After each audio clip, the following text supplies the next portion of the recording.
మన ప్రభువును మన రక్షకుడునైన ప్రభు అయిన యేసుక్రీస్తు నామములో మీ అందరికీ శుభాభివందనాలు తెలియజేస్తా ఉన్నాను.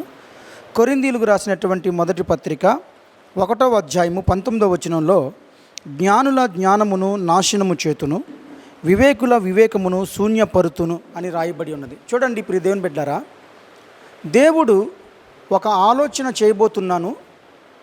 రాబోతున్నటువంటి దినాల్లో లోకంలో ఉన్నటువంటి జ్ఞానులకైనా వివేకులకైనా అర్థం కానినటువంటి ఒక పని నేను చేయబోతా ఉన్నాను. ఆ పని ఒకవేళ ఎవరైనా కూడా ఆ పనిని గురించి వివరించినా కూడా వారి యొక్క జ్ఞానము అడ్డొస్తుంది, కాబట్టి వారి వెర్రివారిగా అయిపోతారు అని చెప్పి దేవుడు తన యొక్క సేవకుల ద్వారా ఒక ప్రవచనం రిలీజ్ చేశారు. ఏంటి అని అంటే, ఇదిగోండి, తన కుమారుడైనటువంటి క్రీస్తు యేసును లోకంలోకి పంపించారు. పంపించిన తర్వాత యావత్తు మానవాళ్ళందరూ కూడా చేసినటువంటి పాపములు అపరాధములు అన్నింటినీ కూడా వారి మీద మోపకుండా దేవుడైన ప్రభు ఏం చేశాడంటే, తన కుమారుడైనటువంటి క్రీస్తు యేసు మీద మోపి ఆయనను సిలువుకు అప్పగించి సిలువు మీద మానవాళి యావత్తు కూడా చేసినటువంటి పాపమంతని కూడా అక్కడ పరిహరించి మానవాళ్ళందరినీ కూడా పరిశుద్ధులుగా, నిర్దోషులుగా, నిష్కల్మషులుగా ఆయన ఎద్దో నిలబెట్టుకోవాలని చెప్పి జగత్తు పునాది వేయబడక మునిపే ఆయన ఒక ఆలోచన చేశాడు. ఆ ఆలోచన బట్టి అందరూ కూడా రక్షణ పొందారు. అయితే ప్రియ దేవుని బిడ్డలారా, ఇప్పుడు ఆ శిలువ మీద వేలాడినటువంటి వాడిని చూస్తే లోకంలో ఉన్నవారికి ఎలా అనిపిస్తుంది అంటే, 3 మేకులు పీక్కోలేనటువంటి ఆ వ్యక్తి దేవుడు కుమారుడు అంటారేంటి అని చెప్పి లోకంలో ఉన్నటువంటి అన్ని జనులు అంటారు. వాస్తవానికి వారు ఆ మాట అనడం తప్పేం కాదు. ఎందుకంటే దేవుడు అలా చేశాడు ఒక జ్ఞానం పని. ఆ శిలువ మీద వేలాడిన వాడిని చూస్తే వాస్తవానికి వెర్రివాడిగానే కనబడుతూ ఉంటాడు. కానీ దేవుడు అంటా ఉన్నాడు, నేను జ్ఞానుల జ్ఞానమును వివేకుల వివేకమును శూన్యపరుతును అని చెప్పి.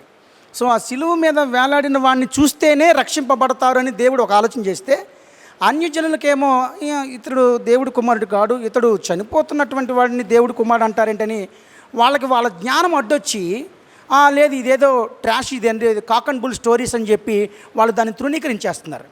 సరే, యూదులైనా పోనీ ఆయన అంగీకరించారంటే ఆయన అడ్డుబండగా ఉన్నాడు. ఆయన నజరేతులోంచి మంచిదేదైనా రాగలదా అని చెప్పి వాళ్ళు ఆ మాట ఈ మాట పట్టుకొని ఆయన్ను తృణీకరించారు. దే రిఫ్యూజ్ హిమ్, ఆయన తిరస్కరించారు ఆయన.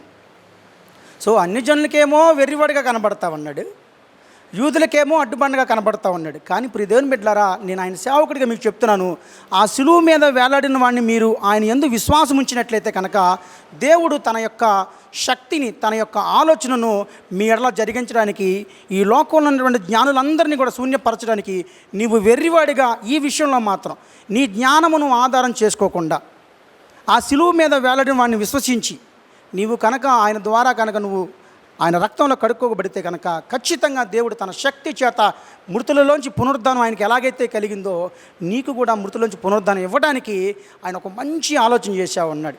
కాబట్టి ప్రియ దేవుని బిడ్డలారా, మీరు ఎప్పుడూ కూడా మీ విశ్వాసం జ్ఞానమును ఆధారం చేసుకొని ఉండకూడదు. మనుషుల జ్ఞానమును శూన్యపరిచాడు.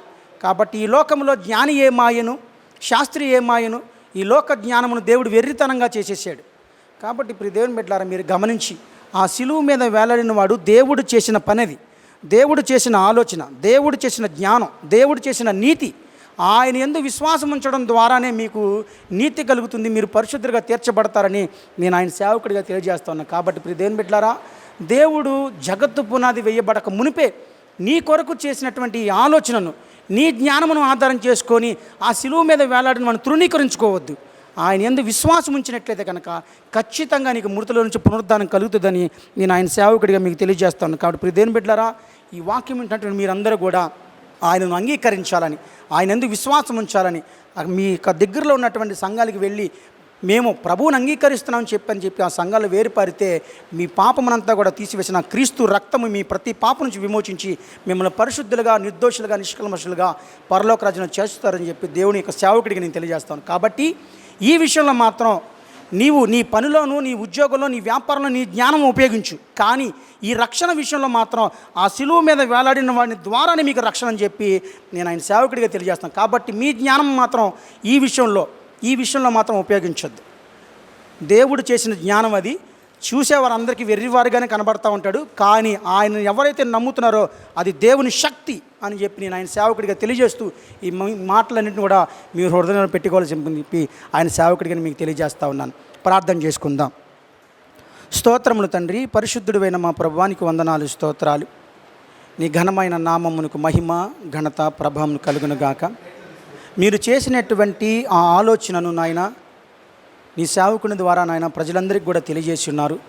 కాబట్టి ఆ శిలువ మీద వేలాడిన వారిని ఎవరైతే నమ్ముతారో నేను వారిని మృతులలోంచి పునరుద్ధానం చేసి నా ఎదుట నిర్దోషులుగా నిష్కల్మషులుగా నిలబెట్టుకుంటానని చెప్పి మీరు మాకు వాగ్దానం చేసినారు. కాబట్టి మనుషుల జ్ఞానమును ఆధారం చేసుకోకుండా ఎవరైతే ఈ వర్తమానాన్ని విని ఆ శిలువ మీద వేలాడిన వాడిని తేరి చూచినట్లయితే కనుక వారందరూ రక్షించబడతారని ఆయన కూడా తెలియజేస్తున్నాను.